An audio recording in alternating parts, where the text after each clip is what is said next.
Hello guys, welcome back to my channel. It's another beautiful day. Guys, guess what? Today we are eating palm oil jollof rice. This is Ghanaian typical jollof rice that we didn't use oil, rather we use palm oil. So guys, this is how my food looks like right now. You can see, I can start eating. And also talking to you about my pregnancy journey as a black woman in Spain. So guys, if you are new here, you are welcome. If you are my old subscriber, you are welcome as well. So guys, let's pray and eat and have a chat. Amen. Oh yeah, I can start eating already. The flavor. Come on. So guys, join me and let's eat this amazing jollof rice. As we are eating, I told you we'll be talking about my pregnancy journey as an immigrant in Spain. So you know, I'm a Ghanaian. I always do this, and I have get to know me there. You can go and watch my get to know me video or get to know us video. So when I was in Ghana, I have my other children in Ghana. So when you give birth in Africa or when you give birth in Ghana, I have my family surrounded there. So it wasn't a struggle. So when I came to Spain, when I came after my marriage, when I moved to Spain, I have to, you know, give birth. I have to, you know, as a mom, as a wife, you have to do your duty by giving birth. You know, you have to, you know, even it's in the Bible that you have to give birth like a son in the, is it river? Oh my God, I don't know how to put it in English, but what is said in Panuania, that is how we say it in Chi. One Dorothy said in Panuania, like give birth to many children. But my dream is to give birth to like 4 or 5 children, and now I have 4 children. And I'm talking about my recent birth with Lucas, who is 2 years old, going to 3 years old. So I'll be talking to you about the experience of me giving birth alone. We don't have any family member here. I have only my husband. I don't know anybody who will take care of my child. So it all begin on I got pregnant like in February, am I right? And my pregnancy was a planned pregnancy because I needed a boy. So I downloaded an app that I wanted to, you know, make sure my pregnancy was a boy. So because all my kids are girls, so I needed a boy. So I loaded it and I was like, that month, you can guess, I chop and chop and chop and chop and chop. I chop the love.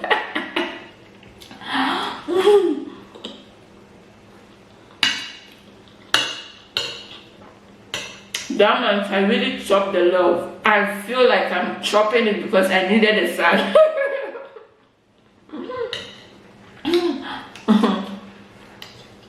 So I got pregnant, and my pregnancy is always scarce. I always am afraid to get pregnant because of how my pregnancy are.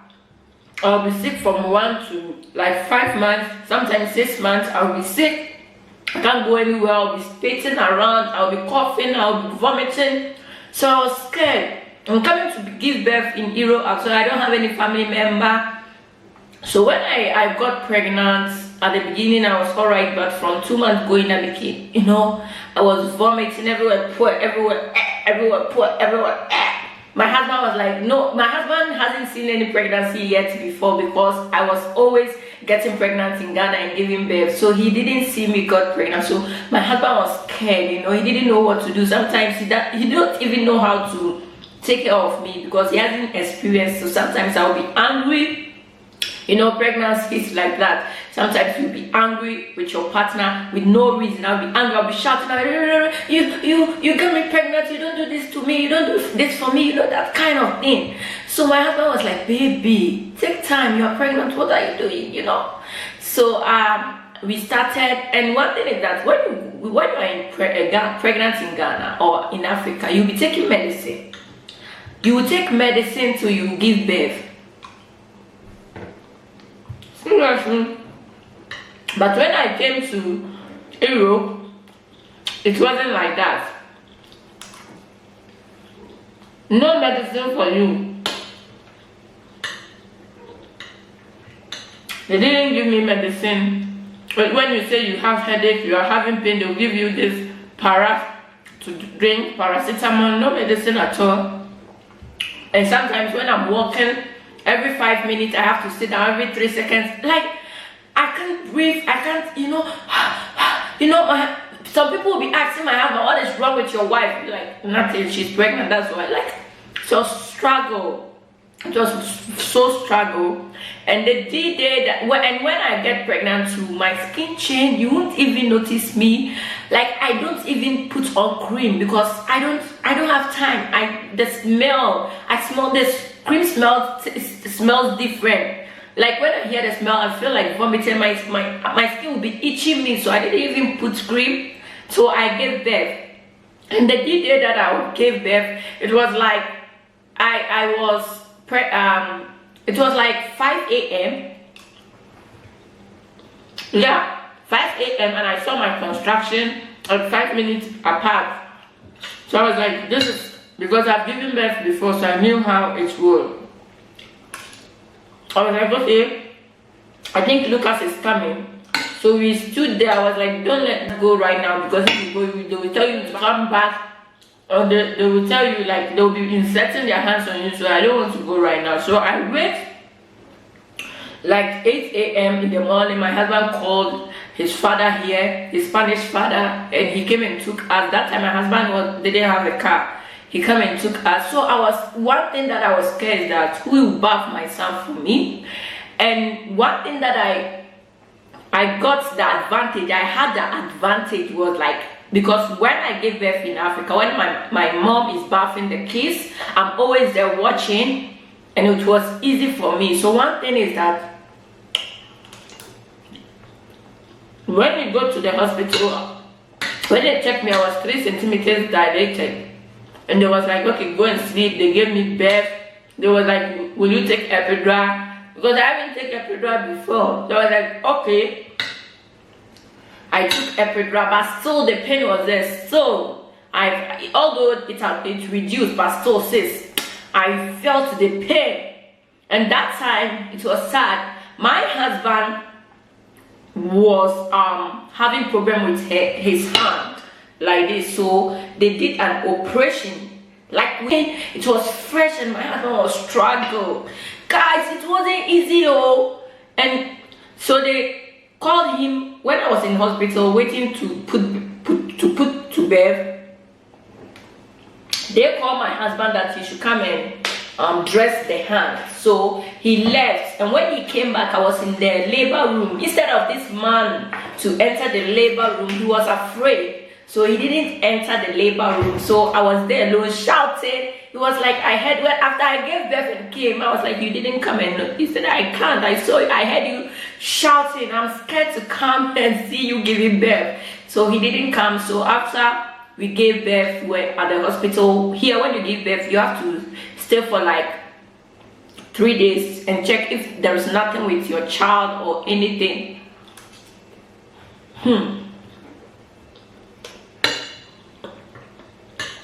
So we were there, they checked, Lucas was okay, this boy didn't cry, or and after I've given birth, I can't even do anything. But when I give birth, I'm always weak, so I couldn't do anything. So I was scared that when I come home, who will bath my child for me, who is going to take care of Lucas, I was just thinking about that. And when we get back home, when we came back home, before we were about to come back home, they were like, oh, Lucas is reducing, Lucas is not getting bigger, so we should stay. My husband was like, no, we can't stay, it's okay. He just gave birth and he don't feel like eating, so it's okay. So we went home. After we went home, it's time for me to be bathing Lucas. It wasn't easy at all, guys. My husband can't help in that because he did an operation on his hand, as I said, so I have to wake up, bath Lucas. You know, I was like, I did very well. I even praised myself because this was my first time bathing my own child. I was bathing, you know, Lucas. You know, you have to massage him with inkuto. I don't know how to share better. You know, I did all of that, but it didn't get there because Lucas wasn't eating, so he was reducing. So every other day I was going to check up. Every other day I was going to see the doctor. I was like, this is not like Ghana. Like, the stress was too much. You know, when you give birth in Africa, your parents are there to take care of you. You don't need to do anything. You just have to bath, eat, sleep, take care, breastfeed your son. It wasn't like that. Lucas don't sleep, and my husband too was having pains on his hand, so they admitted him at the hospital. So it left me and Lucas in the house, and this boy don't sleep at night. I have to be sitting on the bed talking with the father, screenshotting ourselves, what we are doing in the bedroom to the father. And Lucas' father was like, sorry, I can't tell because of my hand. It was such a struggle, guys. It was such a struggle giving birth in Europe, you know, not having your family around, not having anyone around to help you. It wasn't easy at all, guys. It wasn't easy. But thanks to God, I tried. I did everything possible to take care of my son, and now Lucas is 2 years, and I'm very proud mom here.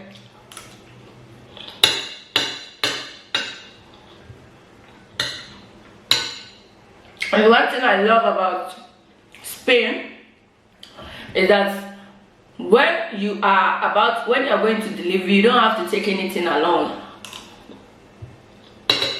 I went with my empty hand. I only took few clothes, few panties, and I went. I didn't even I took like Lucas clothes. But when I went there, they gave us clothes from the hospital. So I didn't even spend anything. Pad, everything was given, and I love them. And how the nurses treat you, oh my God. Oh my God, it was amazing how they treated me. Even when I was in labor, how they was like, calm down, everything. Wait, push. That's in Africa. My experience was so good, but like the struggle giving birth early, and there is no one around you in Europe. That was my struggle, you know. You don't have your mom here to take care, you don't have a sister, you don't have anything, your husband can't help because he had an operation on his hand, and it was a struggle for me, guys.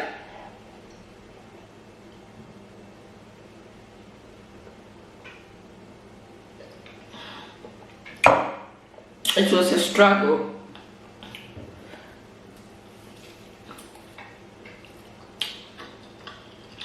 But I thank God. He was faithful to me. I could take care of my son. I could hold him well.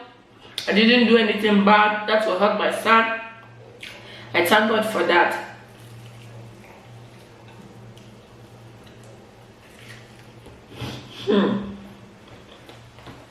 It's really easy, but thanks to God and His mercy. So, it's not easy. So if you are first mom, if you are not coming to give birth for your first child or your first child in Europe, and you are thinking of your family, you think you will struggle. Please, you will not struggle. Just take your time. You can do it. I did it, so you will do it. I know it's not easy.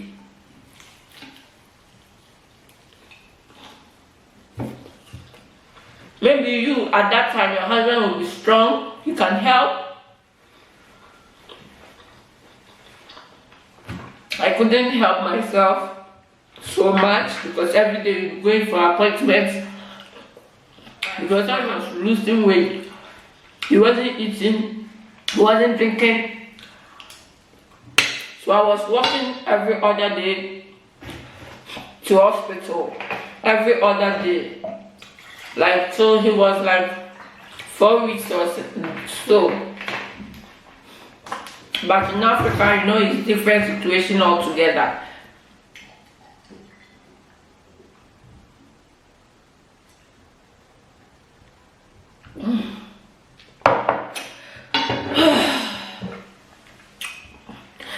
So guys, this is my story here in Europe, giving birth for the first time in Europe. It wasn't easy, but thank God I overcome it. And if you are a first time mom and you haven't given birth before, you gave birth in Africa and you are here, you are struggling, you don't know what to do, I did it, so I know you can do it as well. So guys, yeah, I hope you enjoyed this, my Europe birth story, my experience as a woman giving birth in Europe without any family. I hope you enjoyed this story. If you want more mukbang story time, please drop your comments and let me know what you think about. Have you experienced this type of thing? Have you been a first mom? Did you went through this? Were you thinking about something like who would take care of my child as well?